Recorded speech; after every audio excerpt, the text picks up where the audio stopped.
नमस्कार, स्वागत है आप सभी का। वक्त हो गया है उत्तराखंड की खबरों का। मैं हूं अपर्णा मौजम। उत्तराखंड में आई आपदा को एक हफ्ता होने वाला है। अब भी राहत के कार्य जारी हैं और कई जगहों पर भारी नुकसान हुआ है। बीते दिनों आई आपदा का अपडेट आपको बताएं तो अब तक पूरे राज्य में मरने वालों की संख्या 72 पहुंच चुकी है। 72 लोगों के शव निकाले जा चुके हैं, जबकि 26 लोग घायल हैं। वहीं 4 लोग अब भी लापता बताए जा रहे हैं और लापता लोगों की तलाश में अभियान अभी जारी है। इस आपदा में सबसे ज्यादा नुकसान नैनीताल, चंपावत, पिथौरागढ़, अल्मोड़ा और उधम सिंह नगर जिले को हुआ है।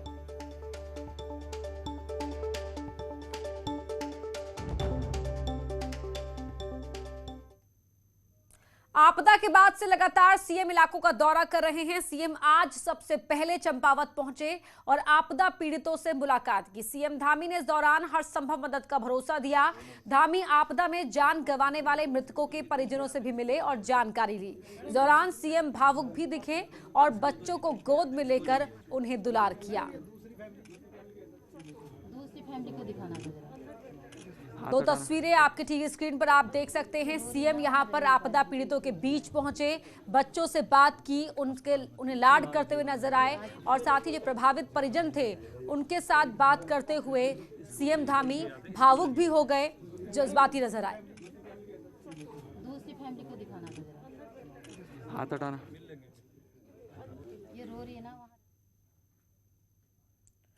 मुख्यमंत्री धामी ने आज पिथौरागढ़ का भी दौरा किया। सीएम ने यहां अधिकारियों की मीटिंग ली और आपदा राहत कार्यों के बारे में जानकारी ली। साथ ही सीएम धामी ने मौजूद अधिकारियों को जरूरी निर्देश दिए। सीएम ने सड़कों को खोलने का सबसे ज्यादा जोर दिया। पिथौरागढ़ से पहले मुख्यमंत्री धारचूला गए, जहां आपदा प्रभावितों से मुलाकात की और 11 आपदा प्रभावितों को सरकार की ओर से मुआवजे के चेक भी दिए। सीएम के साथ इस दौरान कैबिनेट मंत्री बिशन सिंह चुफाल और धन सिंह रावत भी मौजूद रहे।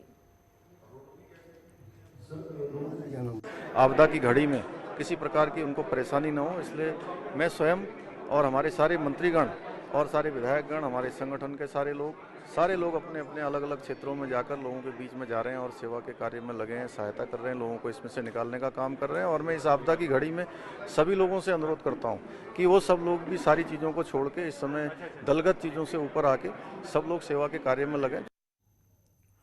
सीएम पुष्कर सिंह धामी अल्मोड़ा भी पहुंचे और आपदा प्रभावितों से मुलाकात के बाद कहा कि सरकार हर संभव मदद कर रही है और मुआवजा दिया जा रहा है। धामी ने बताया कि केंद्र ने राज्य को 3 हेलीकॉप्टर दिए हैं और नुकसान के आकलन के लिए टीम भी भेजी है, जिससे ही पुनर्निर्माण का कार्य जल्दी हो सके। मुख्यमंत्री धामी ने पुलिस लाइन में आपदा प्रबंधन को लेकर अधिकारियों की बैठक ली। सीएम ने जिले में तत्काल राहत राशि बंटवाने और पीड़ितों को राहत राशि देने के निर्देश दिए। सरकार की तरफ से जो भी फौरी तौर पर जो राहत राशि है वो हमने कहा है कि तुरंत सभी लोगों को दे दी जाए और हमारा प्रयास है कि इस समय सभी को ढांढस बंधाना है, इस आपदा की घड़ी में सबको उबारना है। सभी लोग मिलजुल कर इस घड़ी में हम लोग काम करेंगे और सरकार जो है हर आपदा पीड़ित के साथ है। चंपावत में आसमानी आफत की तबाही मचाने के बाद अब सियासत भी जोरों पर है। सरकार के मंत्री और विधायक लगातार आपदाग्रस्त इलाकों का दौरा कर रहे हैं। वहीं कई इलाकों में विधायक अपने क्षेत्र में प्रशासन पर लापरवाही का आरोप लगा रहे हैं। ऐसे ही एक क्षेत्र का वीडियो वायरल हो रहा है, जिसमें आपदा मंत्री धन सिंह रावत पर लोहाघाट के विधायक पूरन फर्त्याल गुस्सा करते नजर आ रहे हैं। वहीं अपनी नाराजगी को लेकर दिल्ली जाने की बात कह रहे हैं और मंत्री के सामने ही राजनीति छोड़ने की धमकी देते हुए भी दिख रहे हैं।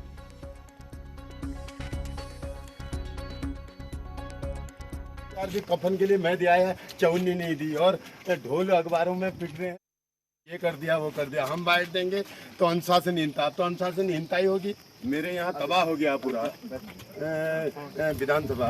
यहाँ आना अच्छी बात है, हम उसके वो नहीं है। मैं तो कल दिल्ली जाता हूँ परसों नरसों को, वहाँ से घूम के कर दूँ बवाला छोड़। क्या करना है ये राजनीति।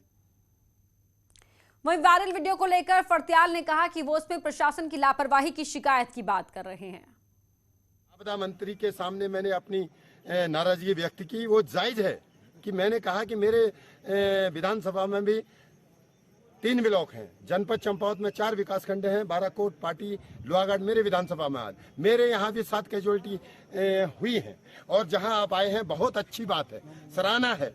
मलम लगाना चाहिए लेकिन जहां अन्य जगह भी है वहां भी पहुंचना चाहिए, वहां भी मदद पहुंचाने, वहां भी सरकार के मंत्री पहुंचे, वहां भी मुख्यमंत्री पहुंचे। ये मेरी आपदा मंत्री से शिकायत थी। चुनाव से ठीक पहले आई आपदा के हालात से निपटना सरकार के लिए बड़ी चुनौती है। चुनाव सिर पर हैं और जनता को जवाब देना है। वहीं केंद्र की मॉनिटरिंग के साथ राज्य का सिस्टम भी एक्टिव दिख रहा है ताकि कहीं कोई सवाल खड़ा ना हो।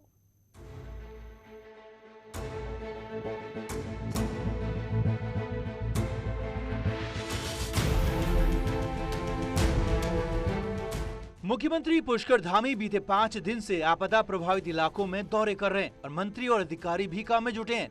केंद्र सरकार राहत काम की रिपोर्ट ले रही है। दरअसल विधानसभा चुनाव से ऐन पहले आई आपदा ने बीजेपी सरकार के लिए काम बढ़ा दिया है।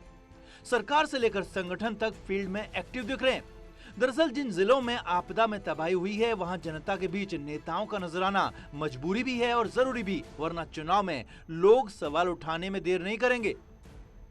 ये पहली बार हुआ है कि जब केंद्र सरकार ने प्रदेश सरकार को इतना तेजी के साथ सहयोग करने का निर्णय लिया और उसका नतीजा है कि प्रदेश की भी चाहे ब्यूरोक्रेसी हो, चाहे प्रदेश के हमारी सरकार हो, कि केंद्र भी सहयोग कर रहा है और प्रदेश सरकार भी बहुत सक्रिय है।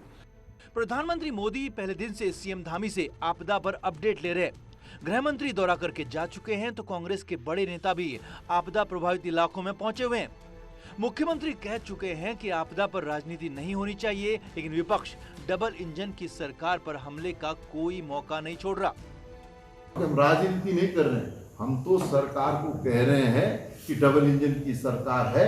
अभी तक जो है देश के गृह मंत्री भी आ गए हैं ये कहने के लिए कि मैं जो है उत्तराखंड के उस बाढ़ प्रभावित क्षेत्र को देखूं, कोई घोषणा की, कोई पैकेज दिया, आखिर इतना विलंब क्यों? धामी सरकार के करीब 4 महीने के कार्यकाल में ये सबसे बड़ी आपदा है जिसमें केंद्र की मॉनिटरिंग के साथ पूरा सिस्टम काम में जुटा है ताकि कहीं पर विपक्ष को सवाल उठाने का मौका ना मिले। दीपांकर भट्ट, न्यूज़ 18 देहरादून। नैनीताल की आपदा ने मूलभूत सुविधाओं पर असर डाला है। 17 अक्टूबर से सड़कें बंद हैं और गैस, राशन समेत अन्य ट्रक सड़कों पर फंसे हैं। 6 दिन से किसी तरह ट्रक ड्राइवर खाने पीने का इंतजाम कर पा रहे हैं। इन ट्रकों को पिथौरागढ़, अल्मोड़ा, बागेश्वर जाना है।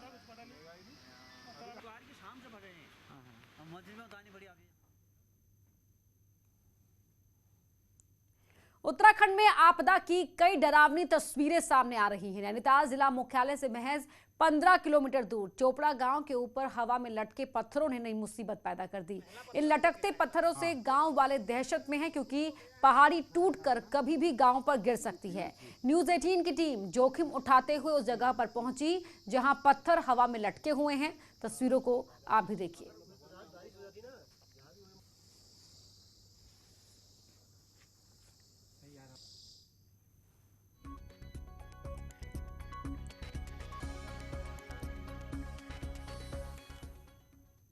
बीजेपी के प्रदेश अध्यक्ष भी लगातार आपदा प्रभावित इलाकों का दौरा कर रहे हैं। रामनगर में सुंदरखाल और चुकू में कोसी नदी ने जमकर तांडव मचाया है।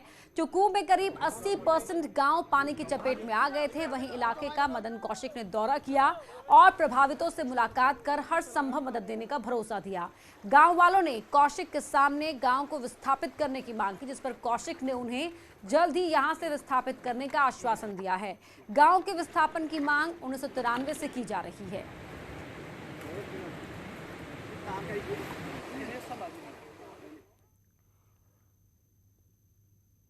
रामनगर की एडवेंचर टीम ने आपदा के समय बेमिसाल काम किया है। राफ्ट की टीम ने ही सबसे पहले सुंदरखाल में बीच नदी में फंसे गांव वालों को रेस्क्यू किया था, जिसके चलते बाद में आए एयरफोर्स के हेलीकॉप्टर को भी लोगों को एयरलिफ्ट करने में ज्यादा चक्कर नहीं लगाने पड़े।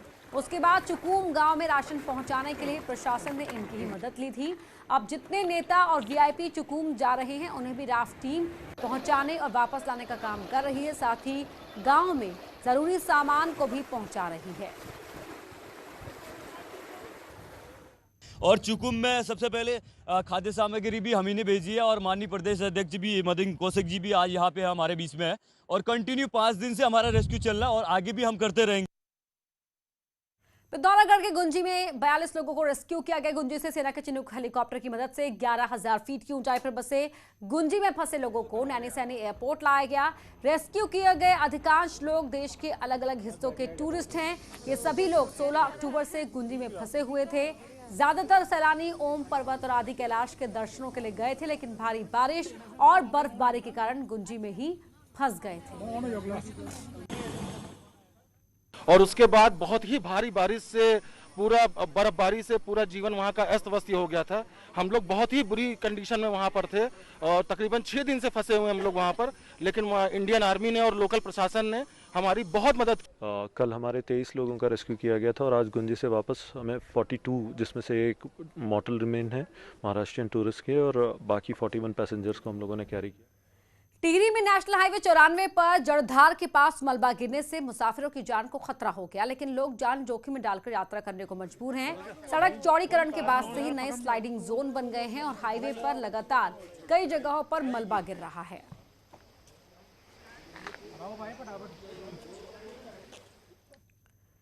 अब बात सियासत की करते हैं तो 2022 चुनाव से पहले दलबदल का दौर शुरू हो गया है। वहीं यशपाल और संजीव आर्य की कांग्रेस में वापसी के बाद बागियों की कांग्रेस में वापसी की अटकलें हैं। कांग्रेस के प्रदेश अध्यक्ष गणेश गोंदियाल का कहना है कि कांग्रेस से बागी हुए नेता ही नहीं, बीजेपी के कई वरिष्ठ नेता भी पार्टी में आना चाहते हैं। कि कांग्रेस के टिकट के लिए और कांग्रेस पार्टी में वापस आने के लिए, और सिर्फ उनकी बात नहीं है कि जो यहाँ से गए थे, इसके अलावा भी जो बीजेपी के बरसों से बहुत ही गूढ़ और बहुत ही मजबूत लोग रहे हैं, वो लोग भी कांग्रेस पार्टी में आना चाहते हैं, ये सच है। वहीं कैबिनेट मंत्री हरक सिंह रावत ने पूर्व सीएम हरीश रावत से मांगी गई माफी के कई सियासी मायने निकाले जा रहे हैं। नेता प्रतिपक्ष प्रीतम सिंह ने इसे छोटे भाई द्वारा बड़े भाई से माफी मांगना बताया। उन्होंने कहा कि इस बयान के कोई राजनीतिक मायने नहीं है। वहीं बीजेपी के प्रदेश अध्यक्ष मदन कौशिक ने कहा कि उनकी हरक सिंह रावत से बात हुई और उसमें ऐसा कुछ भी नहीं कि इसमें कोई सियासी अर्थ निकाला जाए। हरीश रावत जी और हरक सिंह जी के बीच में जो बातें थी, हरक सिंह जी ने उसमें क्षमा मांगी है, तो मैं समझता हूँ कि एक छोटे भाई ने बड़े भाई से अगर क्षमा मांगी है तो ये तो हमारी जो है देश की अपनी व्यवस्थाएं हैं। माफी इस रूप में नहीं थी, मेरी भी हरक सिंह जी से बात हुई, उन्होंने कहा है जैसा हरक सिंह से बात कि मुझे अब गुस्सा नहीं करना, लोग कहते थे गुस्सा करते हैं, हरक सिंह के स्वभाव के अनुसार उन्होंने कहा है। उत्तराखंड में पहले इंटरनेट एक्सचेंज को मंजूरी मिल गई है और 1 नवंबर को देहरादून में इसका उद्घाटन होगा। कुछ दिन पहले राज्यसभा सांसद अनिल बलूनी ने आईटी राज्य मंत्री राजीव चंद्रशेखर से राज्य के हर जिले में एक इंटरनेट एक्सचेंज लगाने की मांग की थी और अनिल बलूनी की इस मांग को केंद्र सरकार ने मान लिया है। 1 नवंबर को मंत्री राजीव चंद्रशेखर देहरादून में राज्य के पहले इंटरनेट एक्सचेंज का उद्घाटन भी करेंगे। बलूनी का कहना है कि आगे कोशिश होगी कि हर जिले में इंटरनेट एक्सचेंज लगाया जाए, इससे राज्य में इंटरनेट की स्पीड कई गुना बढ़ जाएगी। आगामी 1 नवंबर को उत्तराखंड के अंदर पहला इंटरनेट एक्सचेंज का उद्घाटन किया जाने वाला है। आप लोगों को ध्यान होगा कि पिछले दिनों मैंने सूचना प्रौद्योगिकी राज्य मंत्री श्री राजीव चंद्रशेखर जी से मांग की थी कि उत्तराखंड के हर जनपद में एक इंटरनेट एक्सचेंज लगाया जाना चाहिए। इंटरनेट एक्सचेंज लगने से इंटरनेट की गति में काफ़ी तेजी आती है। पहले प्रयोग के तौर पर उत्तराखंड में देहरादून में 1 नवंबर को इसका उद्घाटन होने जा रहा है। हम लोगों का प्रयास है कि आने वाले समय में उत्तराखंड के तमाम जिलों में हर जनपद में इंटरनेट एक्सचेंज लगे, जिससे कि उत्तराखंड जो संचार क्रांति है उसका लाभ ले सके। उत्तराखंड में फर्जी डिग्रियों पर डॉक्टर की डिग्री हासिल करने के मामले सामने आए, जिसके बाद हड़कंप है। स्वास्थ्य विभाग में डॉक्टर से लेकर स्टाफ नर्स भी रडार पर है। अभी तक 5 आयुर्वेद डॉक्टर पकड़ में आए हैं जो कि फर्जी डिग्री से सरकारी नौकरी पाए हुए थे। देहरादून में पुलिस ने केस दर्ज कर लिया है, तो वहीं स्वास्थ्य मंत्री का कहना है कि इस पर जांच बैठा दी है। अभी देखते रहे आप कि अब सरकार बहुत गंभीर है इन बातों में, और जो भी गड़बड़ करेगा उसको बख्शा नहीं जाएगा। एक फर्जी डिग्री के साथ डॉक्टर जो हैं वो हरिद्वार रुड़की में तैनात थे और उनका उत्तराखंड मेडिकल काउंसिल में रजिस्ट्रेशन भी था। तो जो डिप्टी रजिस्ट्रार हैं उनकी जब तहरीर आई तो उस तहरीर पे हमने 420, 67, 68 IPC की धाराओं में मुकदमा पंजीकरण किया है और उसमें विवेचना प्रचलित है।